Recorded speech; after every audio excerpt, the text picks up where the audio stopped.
গত 3 তারিখে বাংলাদেশ জাতীয়তাবাদী দলের মহাসচিব যারা ফখরুল ইসলাম আলমগীর আমার নাম নমিনি হিসেবে ঘোষণা দেওয়ার পরে আমি দেখেছি আশাশুনি কালীগঞ্জের 23টি ইউনিয়নের বিএনপি এবং বিএনপির 9টি অঙ্গ সংগঠনের সহযোগী সংগঠনের নেতৃবৃন্দ তারা আপনার ভোটের মাঠে ঝাঁপিয়ে পড়েছে।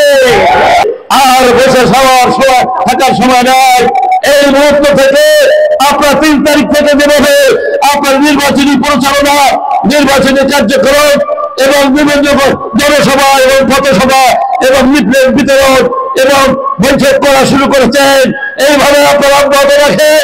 আপনার হাত তুলে আমাকে দেখিয়ে দিন যারা আবার আজকে থেকে সম্পূর্ণ প্রত্যেকের বাড়ি বাড়িতে আপনারা ভোট যাবেন ধানের শীষের দরকার। গত 3 তারিখ থেকে আজকের 19 তারিখ পর্যন্ত নিজেদের মধ্যে দ্বন্দ্ব নিয়ে সমাবেশ এবং বক্তব্য রাখেছি।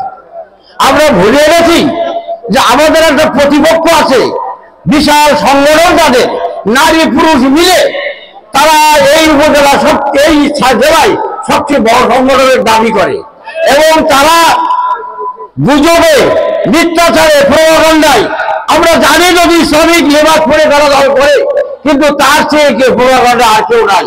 আমরা সেদিকে নজর দিতে ভুলে গেছি। আমরা শুধু কাজী আলাউদ্দিন আর ডাক্তার শহীদুল আলমকে করিয়াছি, কিন্তু আমাদের প্রতিত্ব ধানের শীষ যেই আসুক এই ধানের শীষে ভোট দিতে হবে ইনশাল্লাহ।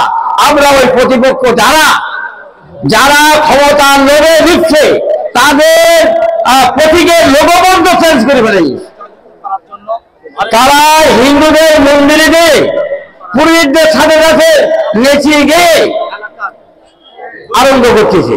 তারা হিন্দুদের বলতেছে যে দাঁড়িয়ে ভোট দিলে স্বর্গে যাওয়া যায়, ভোটে ভাবের এগুন।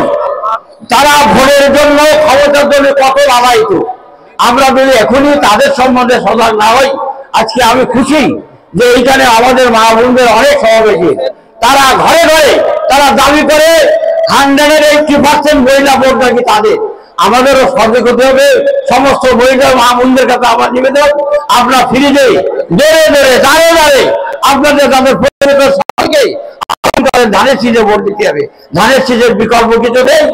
কেয়ারটেকার সরকারের অধীনে ধানের শীষে ভোট দিয়ে আশাশুনি শহর, সাতক্ষীরার কালীগঞ্জ, আশাশুনি, দেবাটা, শ্যামনগর, পালা, কলরা 4টি আসনে 4 জন নমিনিকে ধানের শীষে ভোট দিয়ে জিতে তারেক রহমানের সংসদে বসানোর স্বপ্ন।